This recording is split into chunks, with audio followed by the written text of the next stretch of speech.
থাকে দেশের নিরাপত্তা। মুখ্যমন্ত্রী হওয়ার পর প্রথমবার দিল্লি গিয়ে প্রতিরক্ষা মন্ত্রী রাজনাথ সিং এর সঙ্গে বৈঠক করলেন শুভেন্দু অধিকারী। নজর বাংলায় প্রতিরক্ষা পরিকাঠামো উন্নয়নে।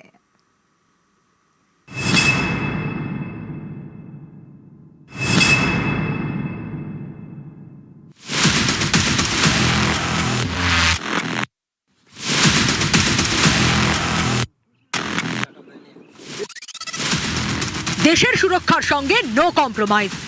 বাংলায় ক্ষমতা এসেই বিজেপির পাখির চোখ সীমান্ত সুরক্ষা এবং পশ্চিমবঙ্গের মতো সীমান্তবর্তী রাজ্যে প্রতিরক্ষা পরিকাঠামোর উন্নয়ন। মুখ্যমন্ত্রী হওয়ার পর প্রথমবার দিল্লি সফর। শুক্রবার প্রতিরক্ষা মন্ত্রী রাজনাথ সিং এর সঙ্গে বৈঠক করেন শুভেন্দু অধিকারী। মিনিট 20 বৈঠক, কিন্তু যথেষ্ট তাৎপর্যপূর্ণ। দেশের নিরাপত্তার ক্ষেত্রে অত্যন্ত গুরুত্বপূর্ণ রাজ্য পশ্চিমবঙ্গ। গোটা উত্তর পূর্ব ভারতের সুরক্ষা বলয়ের ভরকেন্দ্র আমাদের এই রাজ্য।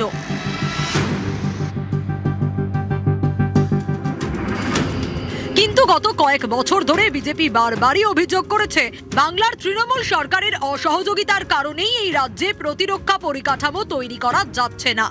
বাংলাদেশ এবং চীনের সঙ্গে বদলে যাওয়া সমীকরণের পরিপ্রেক্ষিতে যা অত্যন্ত জরুরি।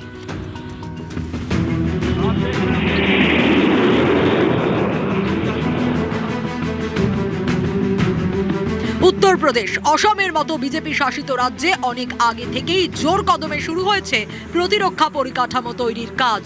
এমন হাইওয়ে তৈরি হয়েছে যেখানে অনায়াসে নামতে পারে রাফালের মতো যুদ্ধ বিমান বা সুপার হারকিউলিসের মতো হেভি এয়ারক্রাফট।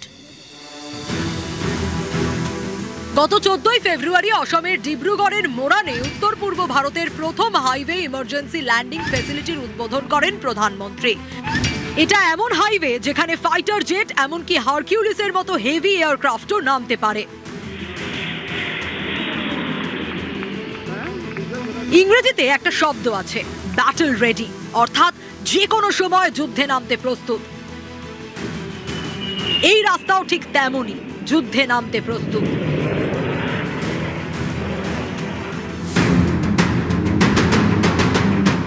বাংলাদেশ, চীন এবং ভুটান দিয়ে ঘিরে থাকা পশ্চিমবঙ্গেও এমনই পরিকাঠামো চায় মোদী সরকার।